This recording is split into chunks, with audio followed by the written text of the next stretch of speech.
what's going on then, guys? It's your boy Ben Gregson, or Dilemma here, coming at you with some very upbeat commentary, because I'm in a very good mood.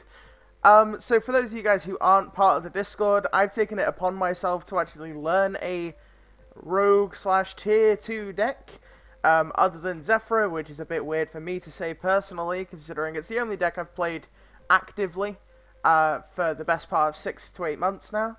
And I've decided to pick up Lyrilusc Brigade, which is probably one of the coolest decks I've played in a long time.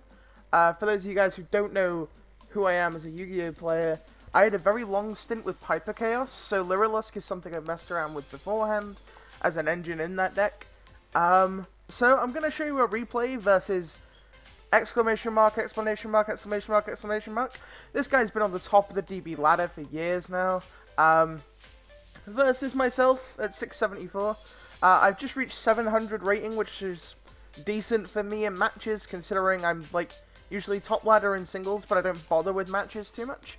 So climbing this high in matches is actually quite good for me. So I win RPS, and let's get straight into it. So the opening hands are Skullmeister Extravagance, Spoofing, Skullmeister, and Ash. So no real Altergeist cards, but he will have the pot of Extravagance to get him there. Versus my hand of Foolish Burial Fractal, Gamma, Driver, Jack in the hand. I seem to be opening Gamma and Driver in the same hand, but because I'm a Zephyr player, I respect Driver, and Driver will always be there. So I start off with Jack in the hand, revealing King Caballo, and Turquoise Warbler, and Sapphire Swallow. The reason I'm revealing these three is because usually they'll take Turquoise, and I only play one copy of the other Lyrilusc, so I don't want to reveal my one copy of Rota, because I want a Foolish Burial it from the deck. So either of these options are good. This option's kind of bad, but I can play with this option. Well, like, this option's just going back to the deck regardless. So he's going to give me one of these two, and if he takes this to his hand, then sure, that's completely fine. So he adds the Turquoise Warbler to his hand, I take King Caballo. I would have preferred taking the Turquoise just because it doesn't require my normal summon, but my hand isn't normal summon reliant anyway. I'm going to activate Foolish Burial, sending Cobalt Sparrow from my deck to the grave, and then I'm going to normal summon King Caballo and use King Caballo's effect to bring back the Cobalt Sparrow. We're then going to activate the Cobalt Sparrow, which he lets resolve, which grabs as our copy of Nerval. Then we're going to overlay for Recital Starling, and activate Recital Starling's effect, which he also lets resolve. We're going to search Sapphire Swallow, Special Summon Sapphire, which is going to Special Summon the Brigade Nerval from our hand. We're then going to link 2 into Brigade, Baron Blossom, this guy. And then we're going to use the effect of Nerval, banishing 2, which is going to summon out our copy of Ancient Warrior Oath Double Dragon Lords. We're then going to link into Simorg. This is a misplay, and this is a misplay I realized because of this name. So I should be summoning it here all the time. Zone placement is important, and now I've left this in a zone where it can be relinquished animate. If I just summon this here, I play into Mech Knights, but Mech Knights can't be summoned under the Wind Barrier statue. So why I was thinking about Mech Knights in this situation, I really don't know. So for future reference, summon the Simorg over here as I'm about to get punished by my own Lyrilusc being turned into an anima. So our Nerval gets Skullmeistered. I draw a draw off of the Baron, put the Driver back to the bottom of the deck, and our Simorg gets ashed, so I'm in a pretty bad scenario here. My opponent's top deck's another Extravagance. We obviously let the Extravagance resolve, and he picks up Silk and Skullmeister. I drop Droll because usually this guy's on Altergeist like pretty much every format, and I just don't want him getting his draws off his ads off Milliseek. So he's going to Special Summon Warbler, link the Warbler into Anima, and obviously I have to do something about it because I don't just want to lose my my Ancient Warriors guy. So I'm going to send the Gamma to bounce the relinquished Anima, and then he normal summons Skullmeister, attacks my Ancient Warriors, sets a card and passes. During the end phase, we'll get another Simorg trigger, and the Simorg will summon out the Apex Avian, because I only need to negate this back row, really.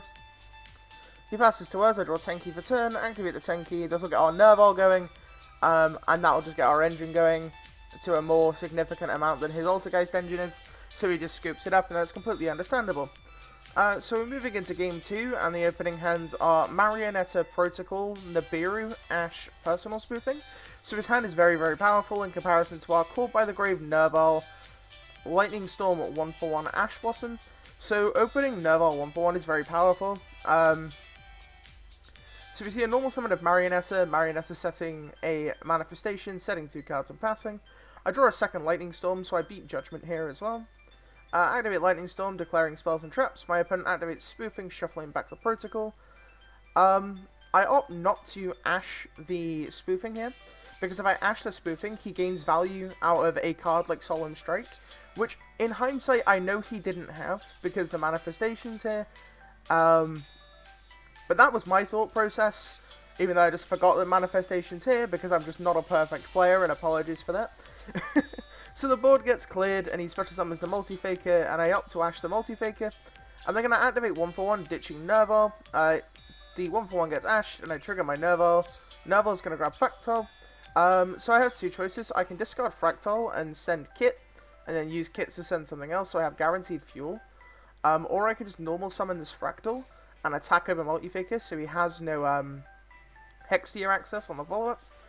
Called by the Grave counters the Marionetta, bringing the Multi-Faker back.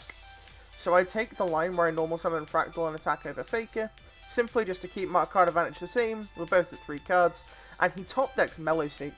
So we're going to Call by the Grave the Multi-Faker, he normal summons Mellowseek, swings directly for 500, and kills our Fractal. Then he's going to link into Linkuriboh and use the effect of Mellowseek, which is just going to grab another Marionetta, because he still has to get his engine properly going, and he doesn't have any trap cards to use Multi-Faker with. Alternatively, I can see a line where he adds Silk here, and then next turn he normal summons the Silk, links it off, and then gets Manifestation back, and gets his engine going that way. But he opts to take that route. I draw Imperm for turn, set the Imperm and pass. The Imperm deals with the Marionetta that's about to come down, so we take those, and then we'll take 1900 from the Linkuriboh and the Marionetta. And then I draw Jack in the hand, so I'm like, okay, Lightning's on the back row, remove it. I activate Jack in the hand, and I reveal Nerval, Warbler, and Kinkabee. So I reveal the Warbler here, simply because I had no level 1 that gave me actual high impact, so just revealing this.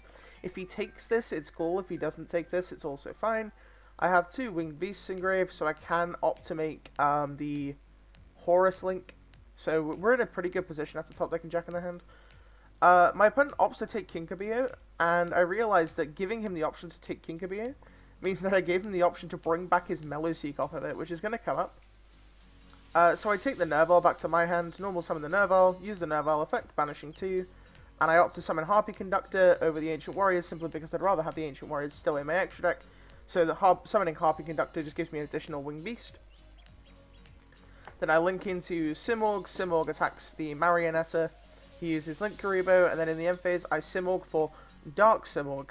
Now, here's the thing, I actually misclicked, and we're going to summon Ancient Apex Avian. So, my opponent normal summons Kinkabee, summons out Mel, then links the Mel and the Hextier.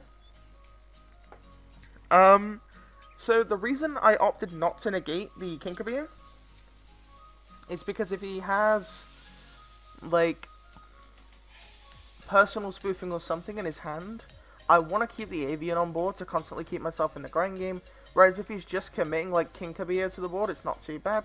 Maybe there was some reason to actually negate the Kinkabee there, but I didn't feel like negating the Kinkabee was, like, ideal, so that's why I didn't do it. Maybe there's some other line where negating the Kinkabee was correct, but we'll see how this game pans out. It doesn't really matter. I'm going to use the Avian on the Mellowseek effect in Graveyard, and then we're going to see a link into Nightmare Unicorn. He's just going to trigger the Hextier. He's not going to opt to trigger the Mellowseek, and in the end phase I activate the effect of Simorgh, which gets negated, and I top deck Imperm again. So I'm going to attack into his Unicorn with the Simorgh, deal 200 damage, set Imperm.